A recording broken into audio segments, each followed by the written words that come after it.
Hello everyone, good afternoon sa ating lahat. Ayan, so today, andito po tayo sa ating Zoco Cloud Mining Investment.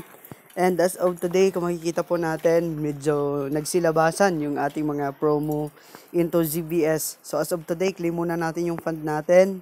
Then dito na part guys is pwede na nating i-out lahat ng fund natin. Kung makikita po natin dito is nasa 149 na po yung ating pwedeng i-withdraw today. So dito na part, ayan, so medyo nag-lag yung ating signal, no? Nawala yung ating internet. So dito guys, ipapakita ko sa inyo dito kung paano po tayo dito mag out ng fund natin. Then ipasilip ko din po sa inyo dito yung about sa deposit button natin, no? So ayan, open ulit natin yung app. Then hintayin po natin na mag-open siya ulit.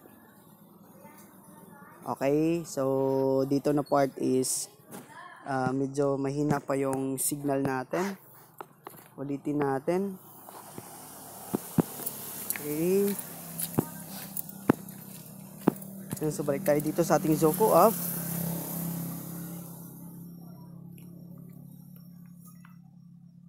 Okay, so ang problema dito, mahina talaga yung internet natin dito. Try natin dito ulit open yung ating Facebook. Ayan, so ang problema dito, kahit Facebook hindi natin ma-open. So mahina talaga yung ating internet. Ayan, so pwede na. So dito na part is, hintayin natin na mag-open siya. Okay, so mga ganitong cases guys, no? So kailangan i-close na natin yan ulit. Then open natin po siya ulit. Ayan, so dito na part is kung pwede, tingnan natin, double check natin, no, yung 176 natin. So pwede na natin ditong ilipat yung ating ZBS, no. So dito sa part na to, sell po natin yan. Sell all, then click natin yung sell. Ayan, so dito na part guys, makikita po natin is, meron po tayo ditong 176 na pwedeng withdraw.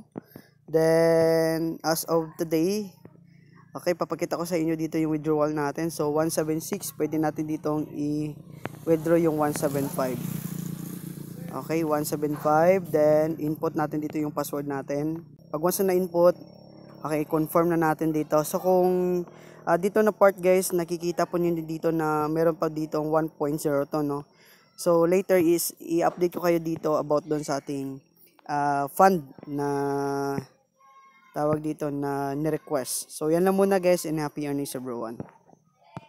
Hello everyone, and update lang po dito sa ating na-withdraw, no? So as of today, paying po ng ating status, pero ngayon nag-update po tayo, no? So ang nakita po natin dito kanina is success na. Then nakita din po natin dito na may na-receive po tayo na 897 o 89, tama ba yun?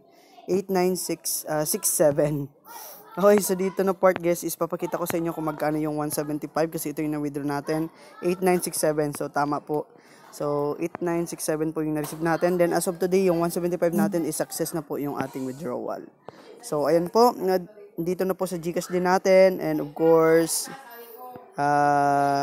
ayan, sa mga gustong mag-join, no? So ayan, unlimited paying na paying po yung ating Zoco. So maraming salamat sa ating Zoco, and happy earnings everyone, and bye for now.